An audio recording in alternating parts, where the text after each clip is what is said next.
கரைசலின் செறிவு என்பது கரைப்பானில் கரைந்துள்ள கரைபொருளின் அளவு. கரைசலின் செறிவு என்பது கரைப்பானில் கரைந்துள்ள கரைபொருளின் அளவு. வெப்பம் கொள் செயல்முறையில் கரைதிறன் அதிகம். வெப்பம் கொள் செயல்முறையில் கரைதிறன் அதிகம்.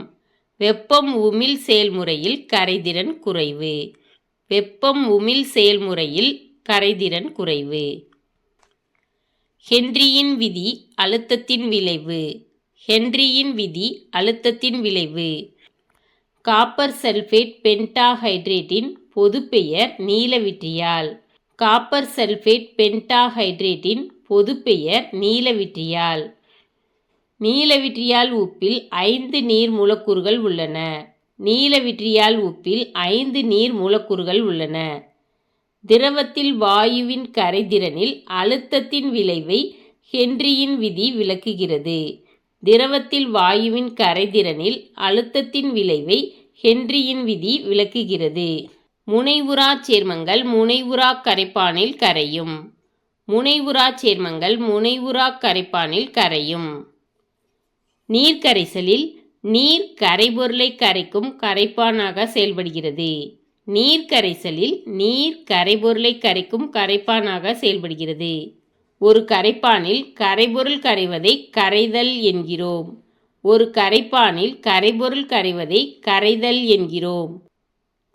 ஈரம் உறிஞ்சும் சேர்மங்கள் உலர்த்தும் பொருளாக பயன்படுகின்றன. ஈரம் உறிஞ்சும் சேர்மங்கள் உலர்த்தும் பொருளாக பயன்படுகின்றன. கரைப்பான் கரைக்கும் ஊடகமாக செயல்படுகிறது. கரைப்பான் கரைக்கும் ஊடகமாக செயல்படுகிறது. இயற்பியல் நிலையானது கரைசல்களின் பண்புகளை தீர்மானிப்பதில் முக்கிய காரணியாக விளங்குகிறது. இயற்பியல் நிலையானது கரைசல்களின் பண்புகளை தீர்மானிப்பதில் முக்கிய காரணியாக விளங்குகிறது. அனைத்து கரைசல்களும் கலவைகளே, ஆனால் அனைத்து கலவைகளும் கரைசல்கள் அல்ல. அனைத்து கரைசல்களும் கலவைகளே, ஆனால் அனைத்து கலவைகளும் கரைசல்கள் அல்ல. அழுத்தம் அதிகரிக்கும் போது ஒரு திரவத்தில் வாயுவின் கரைதிறன் அதிகரிக்கிறது. அழுத்தம் அதிகரிக்கும் போது ஒரு திரவத்தில் வாயுவின் கரைதிறன் அதிகரிக்கிறது. கரைசல் என்பது 2 அல்லது அதற்கு மேற்பட்ட பொருள்களை கொண்ட ஒருபடித்தான கலவையாகும். கரைசல் என்பது 2 அல்லது அதற்கு மேற்பட்ட பொருள்களை கொண்ட ஒருபடித்தான கலவையாகும். ஒரு கரைசலில் குறைந்த அளவு எடை கொண்ட கூறு கரைபொருள். ஒரு கரைசலில் குறைந்த அளவு எடை கொண்ட கூறு கரைபொருள். ஒரு கரைசலில் அதிக அளவு எடை கொண்ட கூறு கரைப்பான். ஒரு கரைசலில் அதிக அளவு எடை கொண்ட கூறு கரைப்பான். கரைப்பானானது கரைக்கும் ஊடகமாக செயல்படுகிறது. கரைப்பானானது கரைக்கும் ஊடகமாக செயல்படுகிறது.